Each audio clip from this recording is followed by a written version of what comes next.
Hello, everybody, and welcome to another episode of Irrelevant Sports. I'm your host, Marissa Womack. If you didn't know, now you know.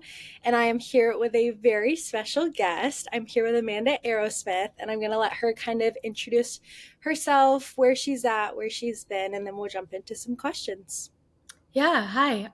My name is Amanda Arrowsmith, currently the manager of social and digital media with the ECHL. If you don't know what that is, we are the professional AA hockey league. We are affiliated with every NHL team and AHL team.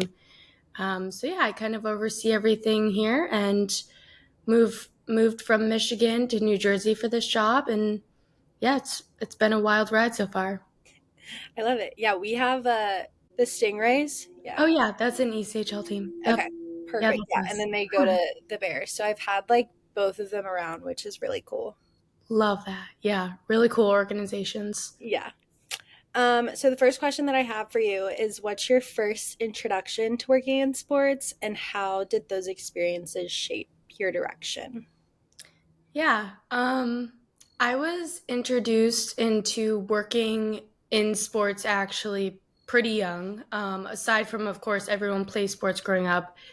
In high school, I quit playing lacrosse my junior year, but still wanted to somehow be involved. So I started volunteering with our varsity wrestling team and varsity men's lacrosse team and was doing stats, a little bit of video work for them. And this was way back, probably 2017, 2018, 2019. I'm dating myself a little bit, but yeah, back then I started with that. And, I had always thought I wanted to work in sports. I don't know where that inkling came from, whether it would be sports medicine, sports management, marketing. But that kind of led me to go to Central Michigan, pursue my career in sports management and marketing. While I was at college, as one does, you have to have internships, you have to have experience. So, my kind of first step there, I did one internship, which was in coaching for youth. It was summer camps, summer sports. Love coaching. That's still a very deep passion of mine, but not my career path, clearly. So did that as an internship and then bounced around, did an internship with a golf organization where I traveled the country for a summer, worked in operations for them. Didn't enjoy that, but great experience. And then I ended up helping out, having the opportunity with our ACHA um, Division 3 hockey team at Central and kind of picked things up there. They didn't have any social media. I happened to be friends with some of the players, so I asked them, can I make you guys social media accounts? Kind of just took off after that. Those were, I would say, my first big stepping stones to where I am now. And I tell this to everyone, like, your first internship, your first field study is not going to be what you want to do. Yeah. I had to go through the weeds to figure out that I wanted to be in social digital media, but that got me here now. So, Yeah. That's kind of funny because my first internship was also working at a summer camp as a coach. I did brutal. soccer, volleyball, and flag football, but I would have to like travel with them. And I also had like the oldest girls, but I think that's really funny that you started in Coach, summer camp too. coaching is very shaping. I will say, I ended up, before I moved to New Jersey, I actually coached my high school's lacrosse team post grad college. Yeah. I moved back home for a few months and coached there. Absolutely loved it. That's Yeah. something I'll never be able to give up on. But I love that. Um, Going into the next question, you've held roles in operations, CRM, coaching, facilities before moving into digital media. What was kind of the turning point that made you want to focus on content? yeah, as I said before, kind of the turning point for me was when I decided to pick things up for the team. Literally an ACHA club team, not a big deal at all. But I learned a lot. I was behind the lens doing photography, also doing a little bit of video work, doing graphics, running the social media accounts, everything that you're not going to do down the line. Mm-hmm. So I kind of got a well-rounded experience there and was like, hey, you know what? I actually really like this and I'm having fun with it. So yeah, that's kind of like what turned my head that direction. I think also getting experience in areas that I was never 100% set on, but I was like, you know Mhm. what? I'm going to take this opportunity. That really helped me steer in the right direction. Yeah. Yeah, I did operations at one point and I love to death my boss. However, he knew right away that that was not for me and that I Yeah. was just doing it for experience. But yeah, definitely a learning thing. Yeah. The physical part of operations was brutal, Yeah. very brutal. With the CMU club hockey program, what did you learn about connecting with fans that you kind of still use today? Yeah. Our fan base wasn't all that big, I would say, so I didn't get much opportunity there for growth. But I will say, I was very intertwined with the team, Hmm. with other people, all their friends, all their mutuals, like the college kids that were coming to the games. Yeah. We were interacting with them, also getting, ideas from my friends in the group. So that's about the extent that I had. But I mean, I think I learned now that, that interaction engagement is key to anything in this role. Yeah. Love that. Looking back at your time in operations and coaching, are there any lessons that you didn't expect to carry over into the digital side? You know, Honestly, this goes across the line for, any role, any department, but I think the long hours specifically really transferred over. Hmm. Operations, that was a little bit different because I was traveling the country. I wasn't home for the entire summer. So I was technically working 24/7, but Hmm. that's really how it is, Yeah. especially in social digital. Everything is on your phone. Everything is on your phone. It never leaves your side.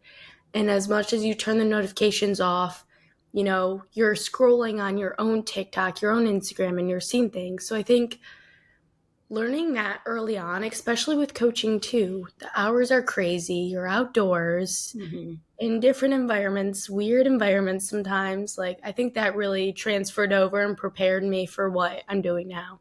Yeah. I think from like a operation standpoint, like I feel like sometimes social gets like a weird rep with like people are like, oh, you're just doing social media, but it's like operations and like social really do like they really are they're the same amount of hours because Yeah. like especially if you're on like a different time zone or you're not with the team or if you are traveling with the team like there's so many different creatives that I follow where like they've worked with the NFL and like they have to be up at like 5 a.m. to be able to Oh, yeah. capture like content and making sure that you're clipping things and like even when you're on vacation like you have your phone and you're clipping things and especially like with the amount of games that hockey has like and so many different teams that you have to be like keeping up with.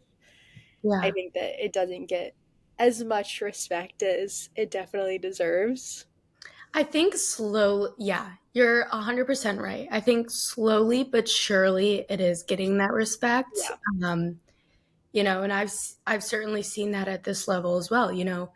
When I go to visit teams, although I work remote and at the headquarters most of the time, when I Hmm. do travel to teams, I'm with them from 10, 11 in the morning until the end of the night, Yeah. maybe night 1 in the morning. So it's everyone there, The social media manager is also working, prepping graphics, getting B roll during warm ups, getting fan engagement. Like, there is never not something to do. Yeah. And social is very involved in every single department that runs Hmm. a hockey team, a hockey league, an organization. Yeah, I 100% agree. um on a day-to-day basis, what does your day look like and how does it change during the off season? Ooh, okay.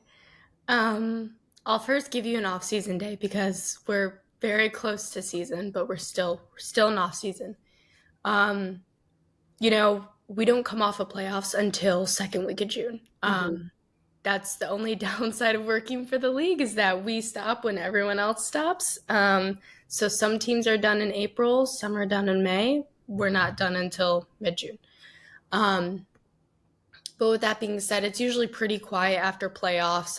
Just going through some recaps, some year end things. But right now, for example, in off season, we're going through like trainings for live clipping platforms, for our analytic platform, our publishing platforms that we provide, for example, for all the ECHL staff. So all 30 teams, we service them those platforms.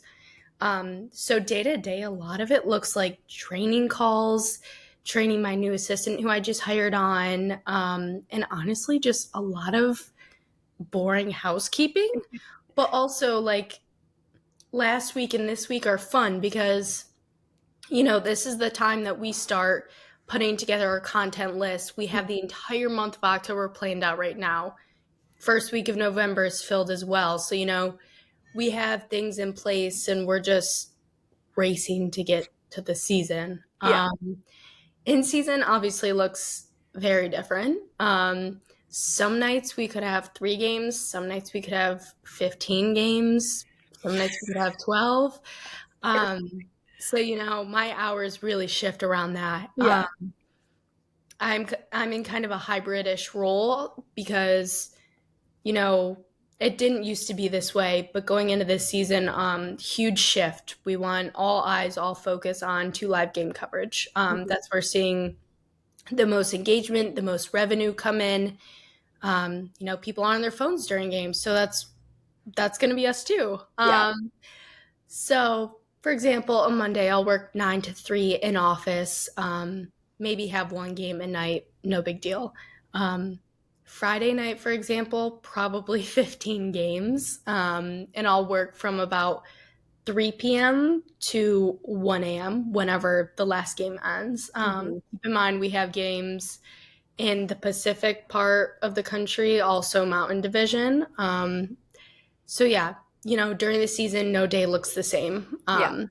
The entire year, no day looks the same. But you know, during the season, it is the same thing. A lot of housekeeping. It's planning out our content, editing, staying up to date with teams, and then just overseeing everything from our end. Yeah. Yeah. Um, Having seen sports from youth to collegiate to professional, what's the biggest differences that stand out from an organizational standpoint of strategy? Ooh, that's a loaded question. That's a really good question. Collegiate, I think, is hard because ours was very, very loose ended. Hmm. Not a lot of rules. It was an ACHA team. And although like a lot of those players do end up going professional now, it's a lot more common. Our organization, that's a loaded question. That's a really good question. Collegiate, I think, is hard because ours was very, very loose ended. Hmm. Not a lot of rules. It was an ACHA team. And although like a lot of those players do end up going professional now, it's a lot more common. Our organization was kind of just starting to kick off. So not much comparison there, but youth, I would say, it's hard because they were all different roles, Hmm. but I would say like youth organizations, especially coaching, are a lot more structured, I would say. I would say I was still a teenager when I was, coaching kids and Yeah. doing field studies like those. Um, but like to now, it's crazy, like the amount of flexibility, creative space that I have compared to, when you're being overseen a little bit higher up at Hmm. a lower level. That's like the really only thing I can think of since I didn't have a whole lot in collegiate. Yeah. Yeah. I think like because I'm from the South, like certain sports like football and basketball, like most of the people from my high school are now pro in Mhm. either That's crazy. basketball, football, baseball. Like that's just a thing because it's all Georgia. And it's really awesome, but it's also like you have to, I like think about it and I'm like, these like middle school and high school kids were like already known to go pro. Like they were already expected to like be at this level. And so now like I'll go back on my high school's like Instagram and stuff and it's run like a full blown like team. Yeah, And I'm like, I I know exactly what you mean because kind of off the boards, but the lacrosse team that I coached for literally 2 or 3 years ago now. I think it was 3 years ago. Like they have a full blown Instagram now, and I'm like, you guys are literally a high school yeah. lacrosse team. And it's like they have like graphics and stuff. And No, I'm like, when do you guys have the time to do this? You're yeah, on the field playing. What are you doing on the bus? Like it's crazy. It's same thing with college too. Now that you say that, like since I left, I kind of like started that spark, and now they mhm, have like a videographer, a broadcaster, a photographer. I'm like, where was that when I was there? And yeah, now you think at professional level, like our players are being paid salaries. Like yeah, this is their job. yeah, Like it's crazy. yeah. No, I think it's like so weird to like think about too because it's like even now I'll get emails from like high schoolers and they'll be like already trying to network and I'm like when I was in high That's school wild. I did not know what I wanted to do. I Yeah, know. In high school, I was like, oh, I'm just gonna like help out with this team. yeah, I don't know what I'm gonna do, but I'm gonna do this because I'm bored. yeah. No, it's like crazy now. Crazy. Honestly, like I think if kids pick that up at an early age, like they're probably not even gonna have to go to college. Yeah, I Like, know. you know what I It's mean? You don't really need a degree for that. You yeah, don't need a degree for a lot, honestly, but yeah. No, that's it's insane. um, in your opinion, what separates a good piece of digital media from a great piece? so I think specifically for us, and I can't take full responsibility for any examples that I might spew out of my mouth because I have two assistants. One does all of our digital graphic work, so I don't have to do any of that. Um, but like specifically, I think great a great piece of digital work comes on the fly during a game, made within maybe 3 to 5 minutes. Yeah. It could be a clip, it could be a graphic, it could be a photo. It's all about, finding something that happens within a game, whether that be, we don't post hits, but like a goalie fight, a good goal, a good save, a good play, something of that nature, Mhm. something that happened in the crowd, something that people are able to relate to, Yeah. whether they know the sport of hockey or not. If it's something related to pop culture, like literally anything in the world that fans of non hockey, people that are just sitting at home on their phones can somehow relate to, Hmm. that is great. That is great digital work. Yeah. You know, and I say that all the time, like our posts that get the most reach and engagement and most revenue generation are the most random things in the world. But Yeah. they are like when games are happening, you know? Like for example, we had a clip go like pretty well of an usher at one of the games in the stands like dancing, went crazy. Fans Yeah. loved it.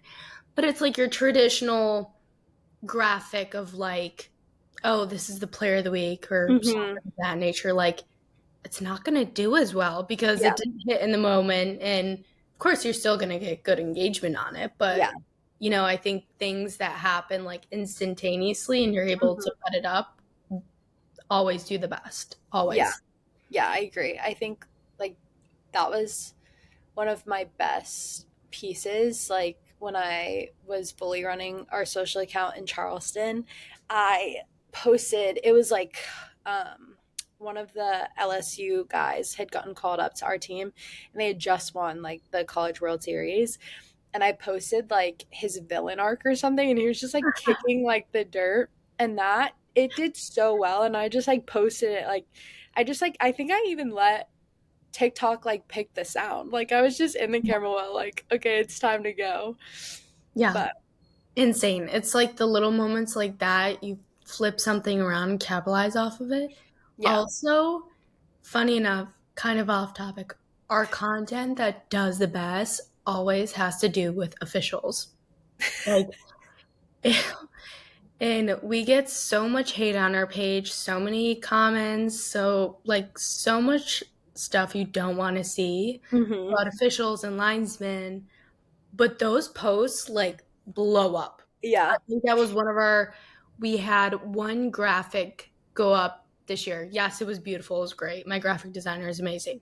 But it was officials or linesmen from the ECHL that were working the Stanley Cup this year. Mm-hmm. Um, we posted it up like very random. Didn't think any traction was going to come. Like so random. No, that was like our highest performing piece of the like for That's what? it. And like I've recently seen like people post videos of like referees like from Oh yeah. college football games and it's like they know their names and I'm like y'all are Oh, weird. Like this is so weird. people there's a weird niche out there and it has to do with officials and refs and for Yeah. some reason like those posts do well. So now we know that and now Yeah. we can capitalize off of that. Yeah. No, I love that.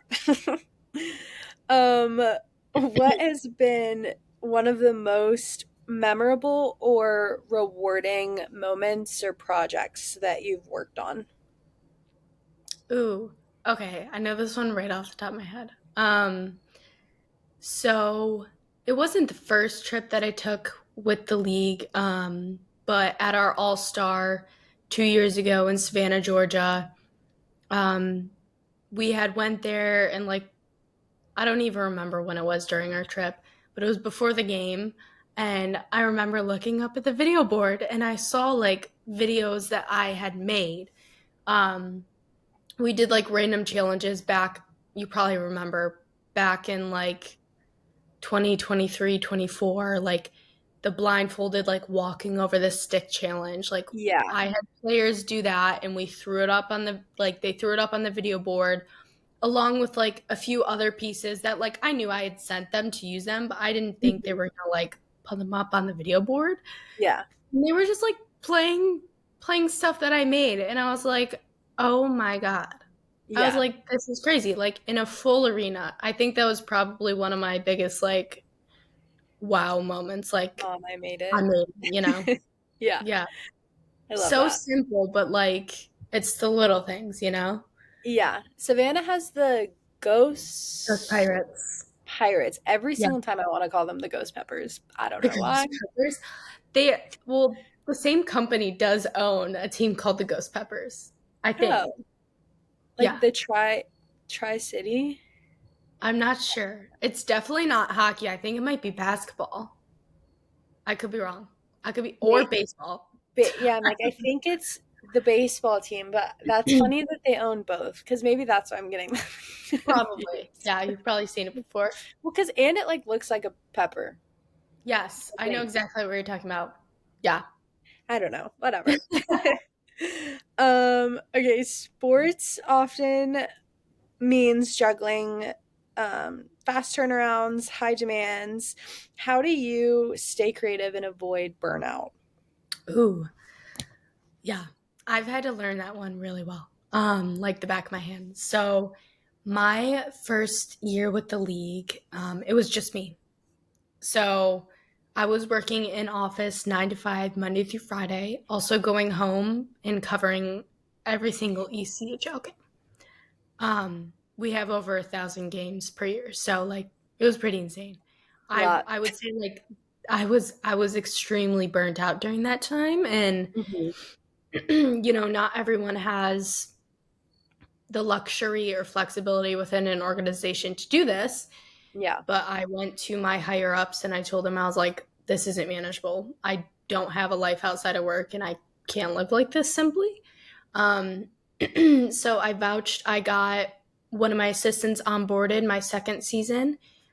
She took over kind of part of the game coverage. I was still in office pretty much 9 to 5 and then Hmm. still working a decent amount of days.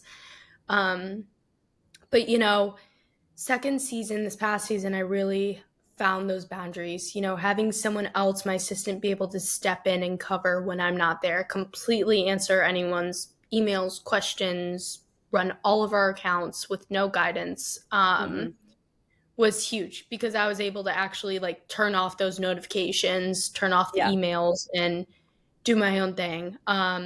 Now, of course, still burnout, still working well over 40 hours a week. Yeah. But this going into this season, even a little bit more of a luxury or flexibility. I've hired on a second assistant specifically for live game coverage and content. Where we've been seeing good revenue from social media, so I turned to the higher ups and I said, we need to fix my hours so I'm working nights on days that I need to cover. And I also have someone else that's able to take, at least 3 nights off my plate and completely take over. So I Mhm. can be in the office earlier in the day and handle some of the managerial things. But yeah, definitely not easy. I learned real quick my first year. I think your first year in any, or first season, I should say, in any sports position, like you want to give it your all. You Yeah. want to prove why they brought you on, why you're there, why you deserve to be there. And that's like continuous, but over time, you've got to realize what you're worth. Mhm. How people respect you in the office place, and working 70 hours a week isn't really healthy. Yeah. And I understand, like, from a team standpoint, very very different. However, Mhm. like, working for the league, like, there's a lot of flexibility where I'm able to work from home. I can work anywhere in the country. Yeah. And also now have two amazing assistants who are able to take everything over when I need my time off. Yeah. Yeah. And I think that that's so important and so crazy that you were doing that all alone your first I year. Like that was I still insane. think back and I'm like, no, that wasn't real life. Like, Like I I I don't know how I did that. yeah, because I'm like I have 69 games that were there for like basically we work 6 months of 28 out of 30 days. Yep. But like I'm like I can't imagine having to cover 1,000 games. Yeah. Yeah. I can't even like mentally revisit that era of my life. But I'm very glad it happened, Yeah. but I'm glad we've moved on. Yep. Yeah. 100%. Last few questions. For someone looking to break into the social or digital media world, what skills or mindset do you think are valuable? Yeah.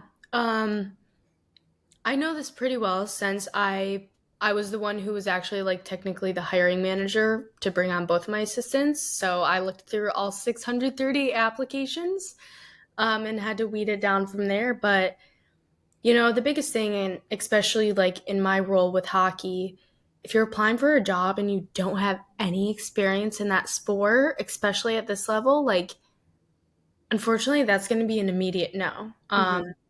And I know from my experience, like getting experience in anything that you can for that sport, like I did, I was working completely unpaid, no internship credits, nothing. It was simply for fun, and I knew it was going to pay off, and it did.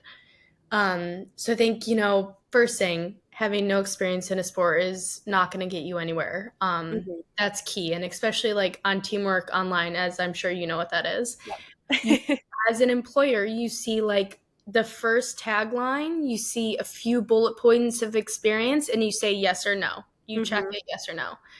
Um, Very simple. And as you weed it through, obviously, you'll go through more of their application. But experience is everything. I would say other things too. If someone is applying for a job, you should make an effort to reach out to the hiring manager, reach out to whoever's in that department, that role. Um, Introduce yourself. Of course, that person is probably not going to have time to take a phone call with every single person that reaches out, Yeah. but at least sending, a message on LinkedIn, an email. You can easily find people's emails online. Yep. You go to echl.com, look under staff right there. Yeah.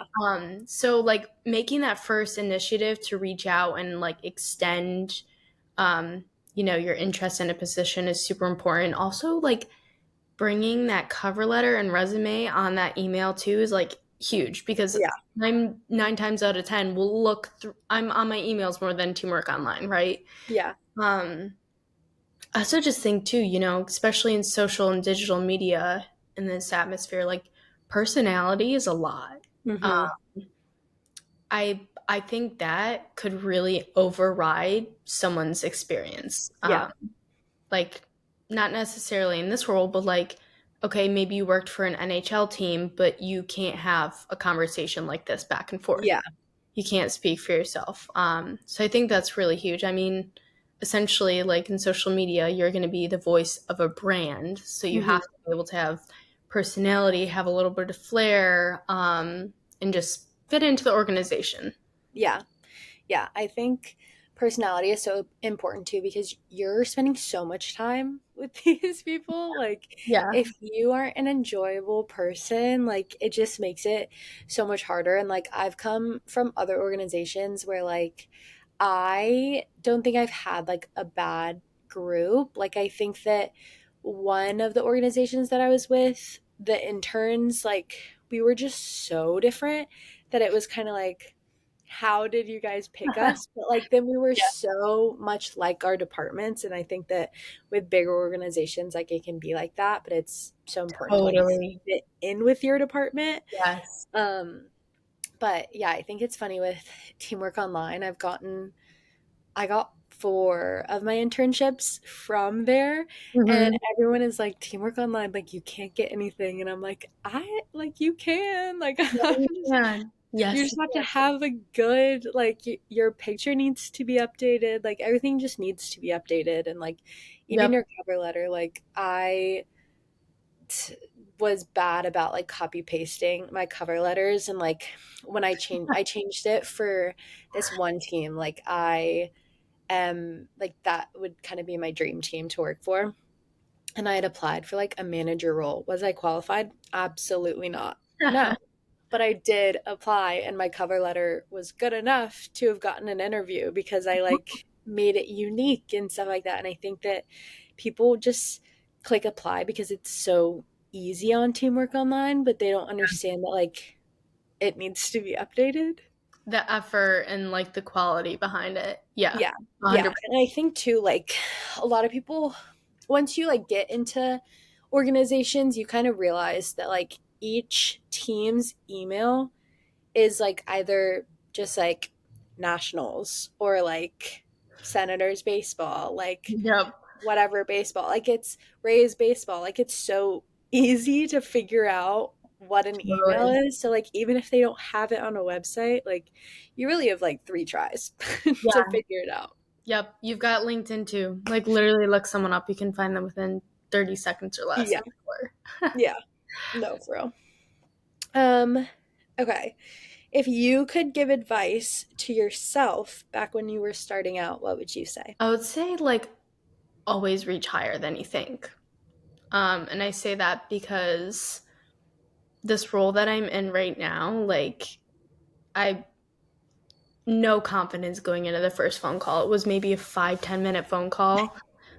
And after I was like, whoa. I was like, whoa, like this is too much. Like there's no way this is gonna happen. And then like the following week they literally wanted to fly me out. So I think like like what you just said, like applying for jobs that you're not qualified for, Mm-hmm. um, like it's worth a shot. Yeah. You really never know. And hey, maybe your personality higher because you don't have the experience, but you're like able to learn. Yeah. So I think that's super important, like to reach and like believe that you can get way further than like what reality might show you or, what like general expectations are for Yeah. sure. Yeah. I've seen like studies of like women versus men like applying for a job. Like women typically are like over 90%. Like they think that they're qualified for it before they even apply. And like I think that after I heard those stats, I was like, okay, maybe I need to just like apply. Like I don't need to like get in my head about it because it's like if these guys are just like applying when they're like 20% qualified, like Mhm. who knows like where I could actually end up. And I think that like even for my internship with the Rays, I had accepted another internship with like a minor league team, and then I started going through the interview process with the Rays, and I was like, I actually like think I could get this. But everyone like around me was like, you need to just like reach higher. Like you know what you want. And like at the end of the day, I was so happy with going with the Rays and just spending that 9 months there. And like now that I'm back in the minor leagues, like it's so rewarding too, because it's like now I'm in charge of being able to put all of these skills to use and everything that I've learned. Yeah. And I still text my team every day. Like literally today, I texted one of my bosses and I was like, I don't know what I'm doing. And they're always there. So But you can still say you're like, I literally interned with them. yeah, Like how cool. Like you made it and you know that like if you want to go to that level again, like it's there. yeah, 100. yeah. And then the final question is, what excites you most about the future of sports and of social media? Ooh. I think I think social media specifically, like it is just I thought maybe around COVID and like a few years following, like I was like, okay, it's blowing up now. Like all these influencers are popping up, like all these sports teams are like popping off on TikTok. And I was like, it's bound to slow down. It Yeah, hasn't. It like really hasn't, which is super exciting because there's, all these new things coming out. Like there's a lot of new programs rolling out through Meta and X and TikTok, and it's just like it's not stopping, which I yeah, think is really exciting because like the possibilities are truly endless. And it's like, all right, there's one trend today. Okay, let's text the team and have them do it. Next day, there's a different trend going on. Like, let's do it. So I think there's like so much to grab from. And with like TikTok now specifically, it's like everyone is just doing trends, yeah, going viral. And like, okay, you might be a team that starts a trend, but like, I think there's just so much like room for growth still. And it's not going to stop growing. yeah. Um, But I think like in my career, like I'm just really excited. I think I do eventually want to move back to the team side of things now that I've worked at the league side. Like I love my role right now and I think it is really fitting for me. But like reaching higher, like this is insane experience Mhm. that like me when I started so overwhelmed, but now I'm like, all right, we're running the boat, like Yeah, we're good, we're sailing, we're docked. So yeah, I'm just like excited to eventually hopefully move back onto the team side and be able to have that luxury again where you're able to be the one behind the phone like literally on the bench with the players. yeah.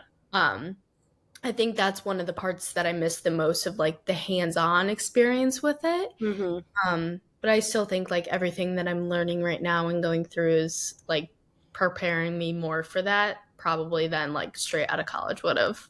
Yeah, yeah. I think that's like such a privilege of even now, like I have been helping our creative service manager with like our TikTok side of things because she really enjoys like the graphics and the photography and the Mm. videography.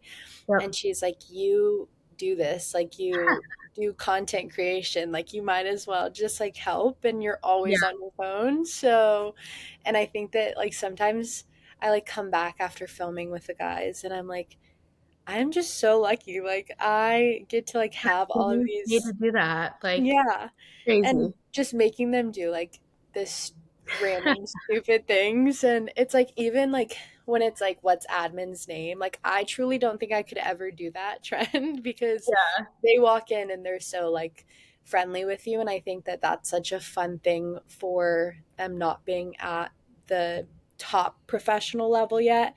I think when they're definitely. like in the farm system, it definitely makes them more of humans sometimes, Mhm. and Yeah, relatable. So it's really yeah. cool. No, I will say like we see that at our level a lot too. Like the players are so bought in Yeah. because hey, they blow up. That could bring them to a new contract. Yeah. Like you don't know. Like now social media is so crazy, but yeah, insane.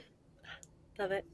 Well, thank you so much for coming on. Absolutely. Thank you so much for having me. I appreciate it. It was a pleasure. My next episode will be with Josie from the Jacksonville Jaguars. But that is all that we have for you guys. I love you so much and go sports.